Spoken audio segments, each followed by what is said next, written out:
नमस्कार, आप देख रहे हैं एनएमएफ न्यूज में आपके साथ शब्द। देवभूमि उत्तराखंड में बहुत बड़ा एक्शन शुरू हो गया है। धर्म नगरी हरिद्वार में गौकशी और पशु क्रूरता के खिलाफ पुलिस ने अब तक का सबसे बड़ा और संगठित अभियान शुरू किया है। एसएसपी नवनीत सिंह भुल्लर के नेतृत्व में तैयारी की गई इस कार्य योजना का मुख्य उद्देश्य जिले में सक्रिय गौ तस्करों के पूरे नेटवर्क को ध्वस्त करना है। पुलिस विभाग ने पिछले कई महीनों का डेटा खंगालने के बाद जिले के 11 अलग अलग थाना क्षेत्रों में सक्रिय 57 संगठित गिरोहों की पहचान की है। इन गिरोहों से जुड़े कुल 162 अभियुक्तों को चिन्हित किया गया है, जिनके खिलाफ अब गैंगस्टर एक्ट के तहत कठोर से कठोर कार्रवाई अमल में लाई जा रही है। यानी इन गो तस्करों की कमर तोड़ने की कार्रवाई अब शुरू हो गई है। मुख्यमंत्री के कड़े निर्देशों के बाद पुलिस प्रशासन इस बार सिर्फ गिरफ्तारी तक सीमित नहीं रह गया है, बल्कि आरोपियों के आर्थिक साम्राज्य पर भी चोट करने की तैयारी में है। पुलिस ने साफ कर दिया है कि चिन्हित किए गए सभी 162 आरोपियों की उन संपत्तियों को जब्त और कुर्क किया जाएगा जो अपराध की कमाई से अर्जित की गई है। इसके अलावा जिले में कानून व्यवस्था बनाए रखने के लिए 67 आदतन अपराधियों के खिलाफ गुंडा एक्ट की प्रक्रिया भी शुरू कर दी गई है, जिसके तहत उन्हें जिला बदर कर दिया जाएगा। यानी अब इन अपराधियों को जिले की सीमा से बाहर फेंक दिया जाएगा और उल्लंघन की स्थिति में इन्हें तुरंत सलाखों के पीछे डाला जाएगा। आंकड़ों पर नजर डालते हैं।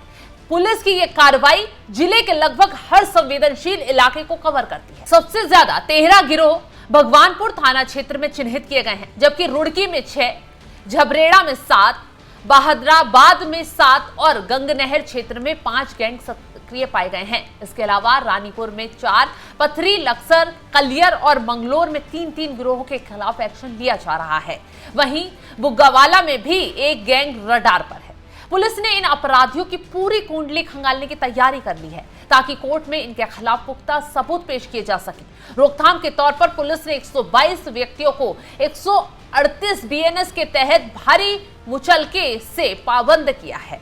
एसएसपी ने साफ साफ चेतावनी दे दी है कि यदि किसी भी आरोपी ने मुचलके की शर्तों का उल्लंघन किया या फिर किसी अपराध में संलिप्त पाया गया तो उसकी जमानत की भारी धनराशि तत्काल जब्त कर ली जाएगी। मुख्यमंत्री उत्तराखंड द्वारा निर्देशित किया गया था कि जो इस प्रकार के अपराधी हैं जिनके खिलाफ गौवंश संरक्षण अधिनियम में मुकदमे हैं या पशु क्रूरता से संबंधित अधिनियम में मुकदमे हैं, गौवंश संरक्षण स्क्वाड है हरिद्वार पुलिस का, उसको स्ट्रेंथन किया गया और इसमें पिछले 1 महीने में बहुत ज्यादा कार्रवाई भी हुई है। बहुत सूचनाएं आई और बहुत सारी सूचनाओं में पाया गया कि वास्तव में बहुत लोग इसमें इन्वॉल्व हैं और इसमें जो इनका इनका आपराधिक इतिहास जो है खंगाला गया, तो इसमें एक डिटेल्ड होमवर्क करके इसमें 57 गैंग चिन्हित किए हैं पूरे जनपद में, जो 11 थाना क्षेत्रों के हैं और ज्यादातर इसमें देहात के हैं। और 57 जो गैंग चार्ट हम बना रहे हैं, इसमें 162 टोटल अभियुक्त हैं जिनके खिलाफ गैंगस्टर एक्ट में कार्रवाई की जा रही है। और इसके अतिरिक्त हमारे 67 गुंडा एक्ट की कार्रवाई कर रहे हैं और 122 के अगेंस्ट हम 129 बीएनएस से कार्रवाई कर रहे हैं।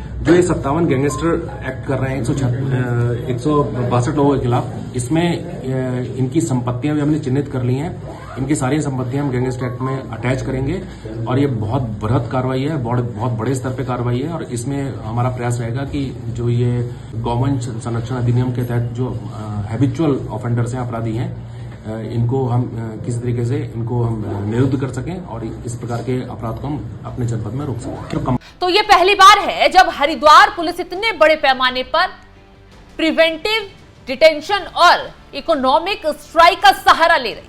पुलिस की गो संरक्षण स्क्वाड को भी हाई अलर्ट पर रखा गया है, ताकि अवैध तरीके से गौ तस्करी जो कर रहे हैं लोग, उनकी सूचना मिलते ही त्वरित कार्रवाई की जा सके। सूचना देने वालों की जो जानकारी है वो कहा जा रहा है कि गोपनीय रखी जाएगी। गोपनीयता का पूरा भरोसा यहां दिया गया है ताकि जनता भी इस अभियान में पुलिस का सहयोग कर सके।